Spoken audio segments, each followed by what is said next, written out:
Il y a une catégorie de femmes qui m'énerve et dont je souffre pour écouter lorsque je tombe sur leur contenu sur les réseaux sociaux. Si vous me connaissez, vous savez sans doute que généralement, moi, je défends les causes des femmes. Et pour cela, certaines personnes me titrent de féministe à 2 balles. Pour une femme qui défend les causes des femmes, faire cette vidéo qui s'attaque aux femmes est une chose qui me fait mal à l'âme, mais je dois faire cette vidéo. Alors, c'est qui cette catégorie de femmes qui m'énerve sur les réseaux sociaux? Eh bien, les femmes intellectuelles ou qui se disent intellectuelles, mais qui luttent contre le féminisme. Mesdames, je m'adresse à vous.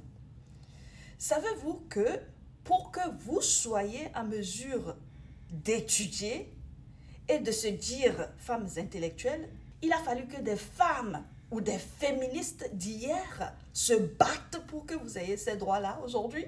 Parce que dans le passé, la jeune fille n'avait pas droit d'étudier. Mesdames, surtout vous qui vous dressez comme des leaders sur les réseaux sociaux, saviez-vous que pour que vous soyez en mesure d'être femme et de poser vos caméras sur les réseaux sociaux pour vous titrer de leader, c'est que les féministes d'hier se sont battues pour que vous jouissiez de ces droits aujourd'hui. La femme d'hier n'avait pas le droit de prendre la parole en public.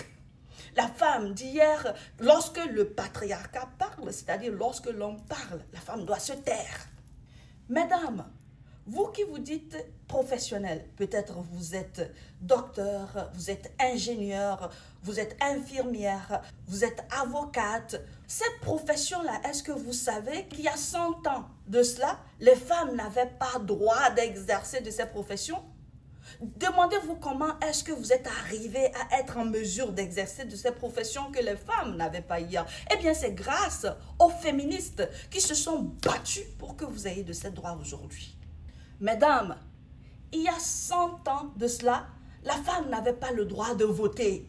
Aujourd'hui, vous êtes des femmes libres, capables d'aller voter. Pourquoi? Parce que les féministes d'hier se sont battues pour que vous ayez le droit de voter. Alors, quand je vous vois vous dire intellectuelle, femme professionnelle, femme leader, mais qui insultait le féminisme, je me dis que, dis donc, c'est comment? Parce que ce dont je vous parle, si vous êtes vraiment intellectuel, vous le sauriez. Lorsque vous vous retournez contre le féminisme, vous êtes en train de cracher dans la soupe qui vous a nourri. Maintenant, si vous dites que nous sommes des femmes noires et que le féminisme n'est pas propre à nous, femmes noires, c'est que vous ne connaissez pas non plus l'histoire. Le féminisme est africain.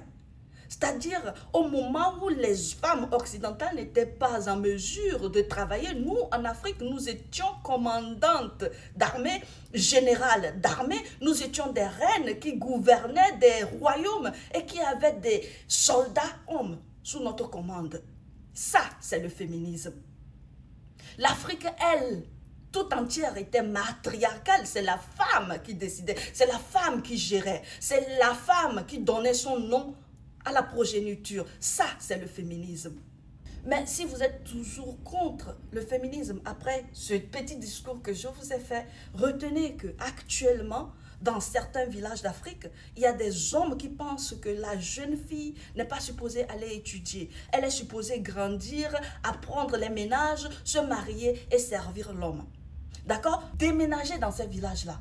Allez élever vos enfants dans ces conditions-là pour que vos enfants grandissent très loin du féminisme, qu'elles n'aillent pas à l'école, qu'elles se marient pour servir le patriarcat. Sinon, vous êtes de parfaites hypocrites. Vous crachez dans la soupe qui vous a nourri. Et ça, c'est dégueulasse.